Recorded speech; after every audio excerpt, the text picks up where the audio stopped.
India and Nepal have known to have roti-beti ties. But that seems so long gone that PM Balen Shah has said that if India has enroached Nepal, we have enroached India too. This is something that has not only brought in backlash in India but also in Nepal for him. But the question is, what is the dispute about? And a bigger question is, can the ties be ever mended when we are talking about two countries whose relationship goes beyond culture, time and history? Hello everyone, welcome to Vajiram and Ravi's Flash News. My name is Shubhangi Singh and in today's session we are going to talk about two main things. First, what is the main border dispute between India and Nepal so that we have clarity on that, and second we will understand that what kind of repairability exists between their ties, what is the scope of it and what can be done. So let us begin with understanding that what exactly has brought the whole border dispute in the news again. So it all started with Nepal PM Balen Shah, who made a remark on the alleged territorial encroachment which was done by Nepal, which has reignited the debate over India-Nepal border. Now this issue basically clearly reflects the territorial concerns and changing political dynamics not just in Nepal but also in the South Asian region. So to understand all of this, let us try to break down, starting with understanding that why this discussion itself matters.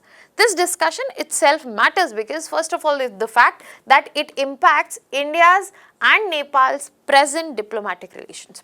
Especially across last 2 years, India and Nepal have seen a huge dip in terms of the bonding, the diplomatic relation that they have shared. Especially since the time the youth rebellion happened, and then there was a time that Nepal stood more closely with China as compared to India.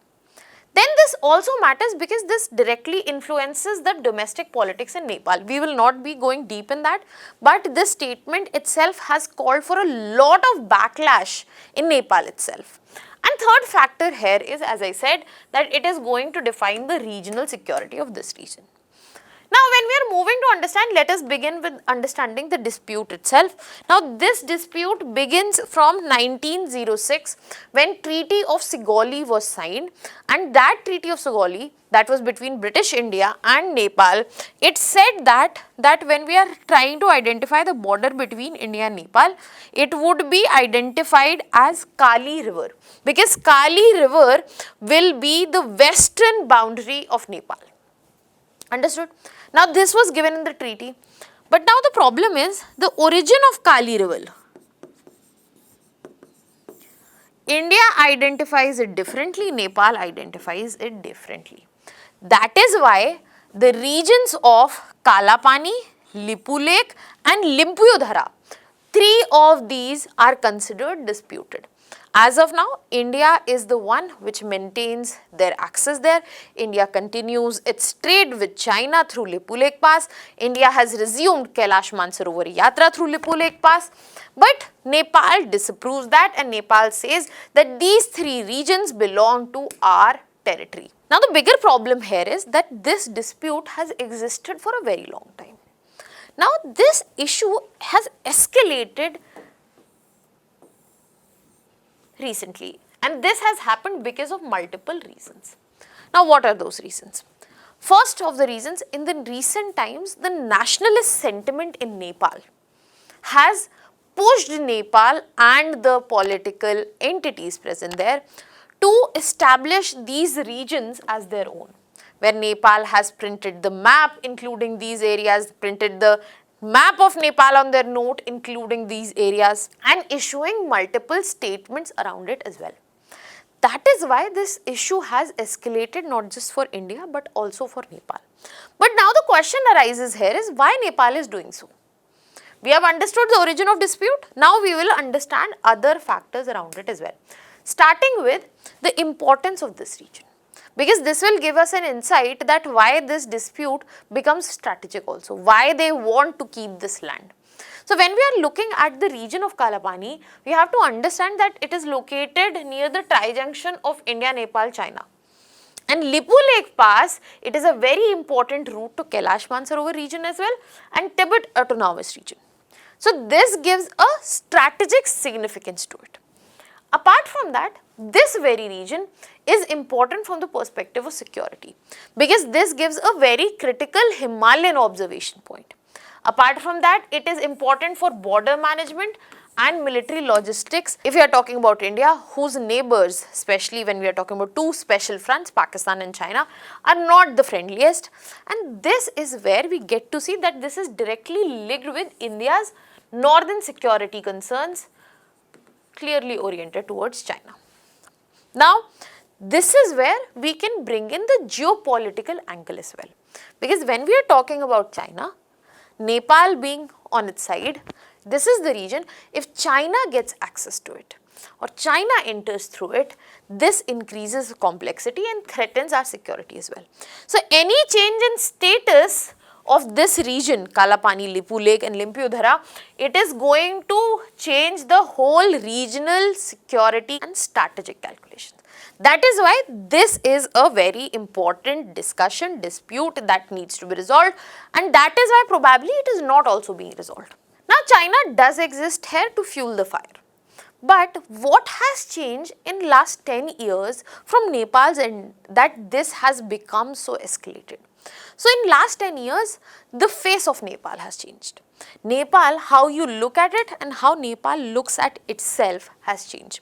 Nepal has seen a lot of instability, and finally, we are seeing some stability at the political level, at the national level, and the new political leadership is based on the governance reforms, transparency, economic development and employment generation. Amidst this, the nationalist identity coming in from the youth, which discarded the elites, led to rise of this aspirational Nepal. Now, this aspirational Nepal does not want to be seen as lesser than India. It wants to be treated as equivalent, as a partner, and this is where it wants strategic autonomy. We will come to that. When we are talking about the change political setup, you have to remember that what happened last year, how the youth caused a rebellion, how youth went out in form of a revolt, and when we are talking about the young population in Nepal, they are increasingly focused on jobs, infrastructure, economic opportunities and global integration. And that is why we get to see a shift in how Nepal is looking at foreign policy. Nepal wants to be an equivalent partner, Nepal wants strategic autonomy, Nepal wants to treat India and China equally. Nepal does not want to give any special privilege with India, and it wants that India should not have a tapping control over it. This is where this border dispute and Nepal's concerns and Nepal's will to address it, to keep it with them comes. So, in this context, the question comes, has it worsened this bad? Definitely, it has worsened to a great extent. But the question is, what can be done? India and Nepal still share good ties. Trade is ongoing, culture, history, everything is set. But in this context, the question that we need to think about today is that where is the repairability? So, border dispute is something that might not be resolved in a day or two, in a year or two, but where these countries can converge. There are multiple areas where they can come, cooperate, converge so as to ensure the relation that they have shared over decades is sustained. Now, these areas of convergence can be towards economy because India remains Nepal's largest trade partner. The growing scope of manufacturing and supply chain integration between the two countries, how India is the only way for landlocked Nepal to come towards sea. Energy cooperation, Nepal's vast hydropower potential can be utilized. India has clean energy demand, rising demand. That's where they can cooperate. And also, it is the connectivity, the railways, roads, transmission lines, digital connectivity, open borders.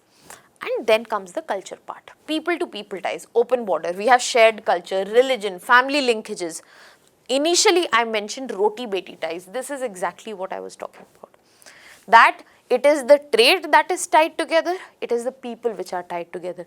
And if both of the countries decide to focus on this and let the border dispute gradually resolve with being on table rather than snidey remarks, it is something that both of these countries will benefit from. Otherwise, this strategic calculus which has been set by China, it is not going to benefit, rather harm Nepal and India, and the benefit is going to be sided with somebody else. What are your thoughts on this? Let me know in the comment section. Now, I would like to also talk about another factor, because yes, there are lot of areas of convergence, but at the same time, there are challenges as well. We are saying that border disputes can be resolved, but until they are resolved, there is a lot of animosity which runs in between, which can be used by the political foray, which can be raised in form of narratives. This also creates diplomatic tensions, and this is where growing China-India competition takes the center stage in Nepal. So, in the coming times, it is very important that we somehow institutionalize border dialogue. There is some predictability to it. Nepal feels that they are also on the table. We bring in better connectivity, we ensure better energy and economic cooperation, and most importantly, we respect Nepal's rising aspiration. We give them the strategic autonomy, treat them like an equivalent partner, and ensure that we rise together. Now, I will be leaving you here with a prelims practice question.